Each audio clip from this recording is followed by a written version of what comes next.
Okay, so now let's discuss the Otto cycle, or rather the ideal Otto cycle. So the idea in the Otto cycle is that unlike the Carnot cycle, which contains isothermal expansions and compressions, what we want to do in the Otto cycle is to separate the work strokes from the heat strokes. And this is how you do it.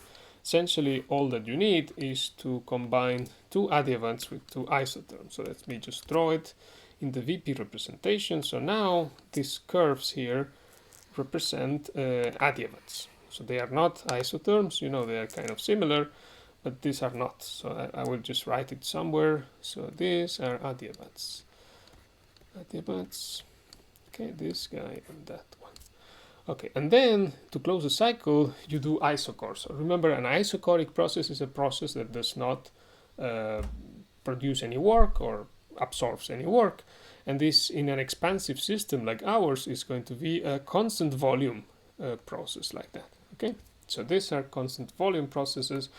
Of course, if you want to run it as an engine, you have to run it in the clockwise direction. That's something we know, and that's the Otto cycle. Okay, so now let's do as usual the cycle analysis. We start in state 1, and this state, the system has some temperature given by the coordinates of the system, the independent ones, V1 and P1, and as you go along the adiabat quasi-statically, that's why it's an adiabat, you know that this process here, this first stretch, is going to be always reversible, and you end up in state 2, which has some temperature T2, which is of volume V2 and P2, okay, given by your equation of state. And now you have to do this isochoric stroke, okay? So how would you do that in practice? Well, what you can think of doing is you have your system here, that's your piston, the volume now is B2, and what you do is you lock the position of the piston with some like stoppers here, do something like that, and you lock the piston there. And then you can think of bringing a heat source at the final temperature of this process, which is going to be T3, characterized by volume V2 and P3. P3 is a lower pressure than P2. This temperature T3 is going to be lower than T2. Okay, so what you have to do here is to bring a cold bath at exactly the temperature T3 and establish thermal contact, and then wait until thermal equilibrium has been reached. You know you will be sitting on this point in the graph.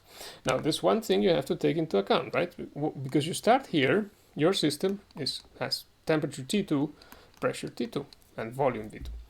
And what you're doing is you're bringing a heat source at a different temperature, and there is some heat being exchanged. In particular, there's some heat being released by the system as its temperature goes down from T2 to T3.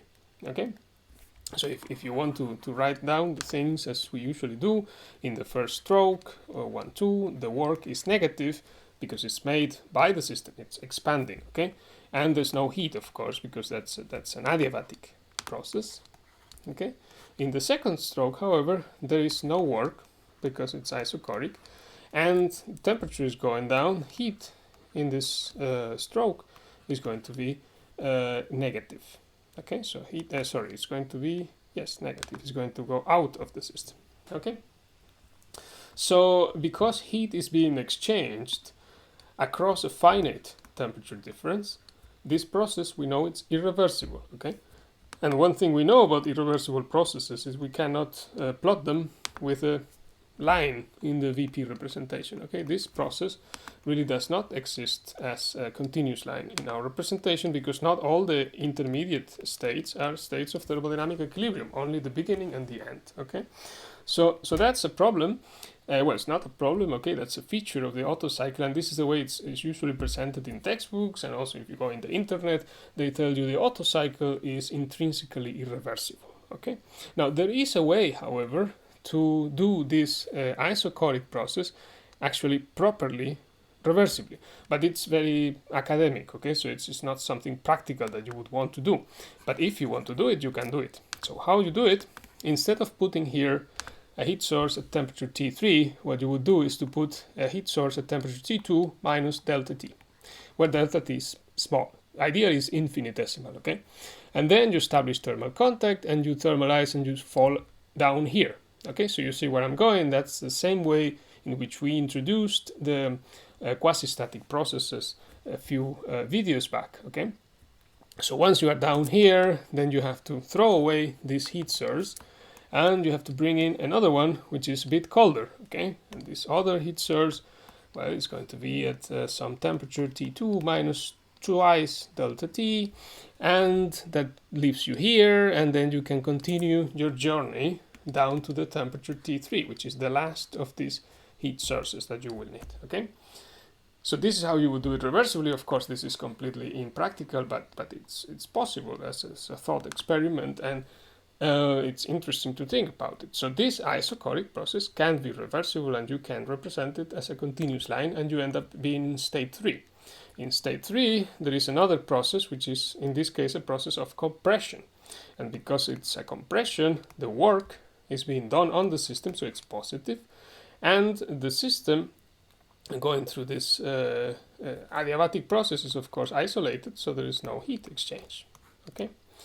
And then we get the other isochoric process, and we do the exact same thing, but in reverse. Okay, so we have to start, in this case, from temperature T4 and raise this temperature little by little, spanning all the range continuously from T4 up to T1, which is the highest temperature, okay?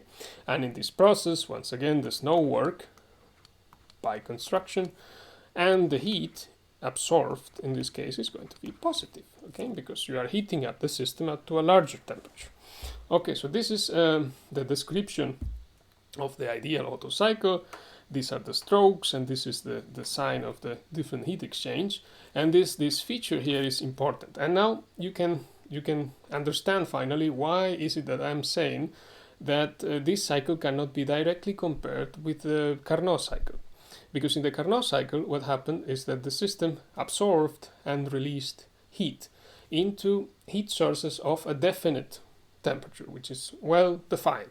It's the hot temperature and the cold temperature. In this case, yes, the system is also releasing heat and absorbing heat, which is this part here and that part there, but it's the temperature of the baths that are receiving this heat or are giving up this heat is not well defined, okay? It's any temperature comprised in the range that spans between T2 and T3 or T4 and T1. Okay, so this is the reason why you should not compare, say, the thermal efficiency of an Otto cycle with the thermal efficiency of a Carnot cycle, because they are simply different types of machine.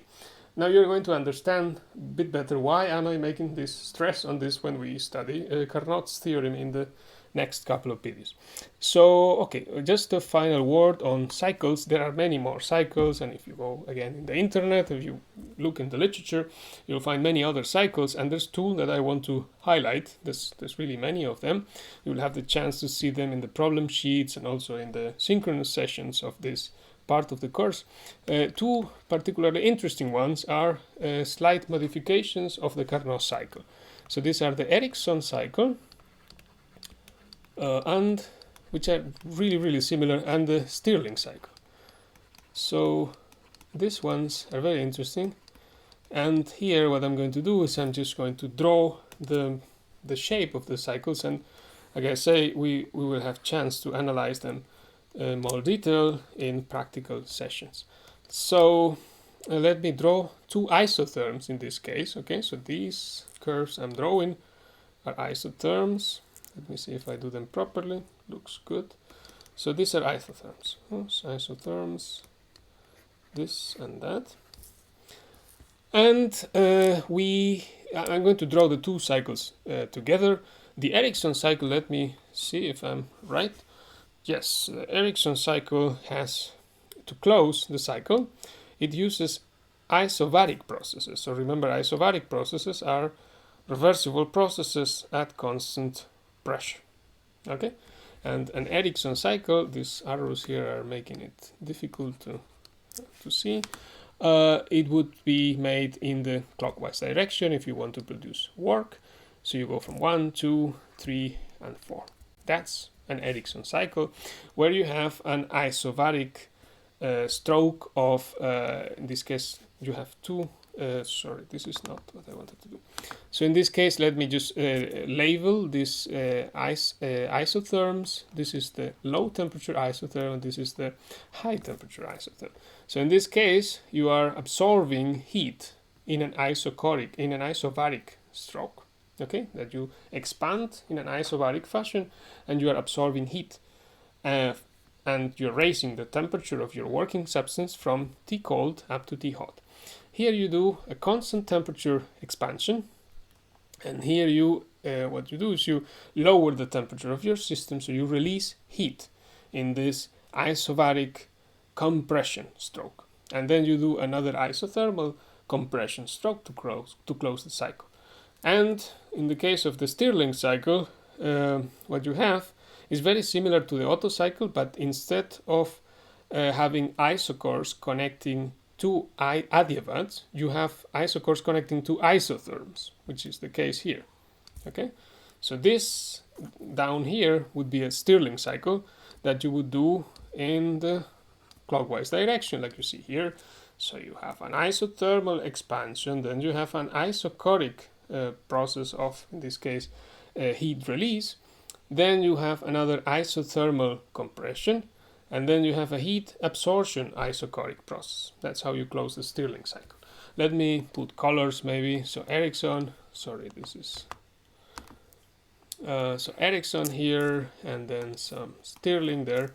So this is Stirling, and the other guy is Ericsson.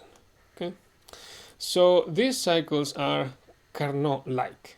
Yeah? So they are essentially different from the Otto cycle in the following sense. Okay, so if you do the proper cycle analysis quantitatively, you will see that the heat that is absorbed, let me change the color. So the heat that the system is absorbing in, say, this stroke here, and the heat that is released in this stroke here is exactly the same. Okay, so although to make this stroke reversibly, you would need infinitely many heat baths spanning the finite temperature difference between temperature T1, or temperature T cold, sorry, and temperature T hot. The fact that the heat absorbed is anyway going to be released exactly in the same amount when you close the cycle going from 3 to 4, again using infinitely many heat bands, makes that this heat really doesn't play any role, because it enters the system and it leaves the system in the same amount. The only heat which matters, which is actually going to give you the output work of this cycle, is the heat that is being absorbed from the well-defined heat bath at a well-defined temperature T hot, and the heat that is released into the low temperature bath at a well-defined temperature T cold. So effectively, these strokes that are really involving infinitely many heat baths, they don't really matter much. Okay, so that's why in the end of the day, in these two cycles, you have two important well-defined temperature levels from which the system is absorbing all the heat and into which the system is releasing all the excess heat. Okay, so that's why you can directly compare with the Carnot cycle. And now, to really understand what I mean, I'm going to explain Carnot's theorem and its proof in the next video.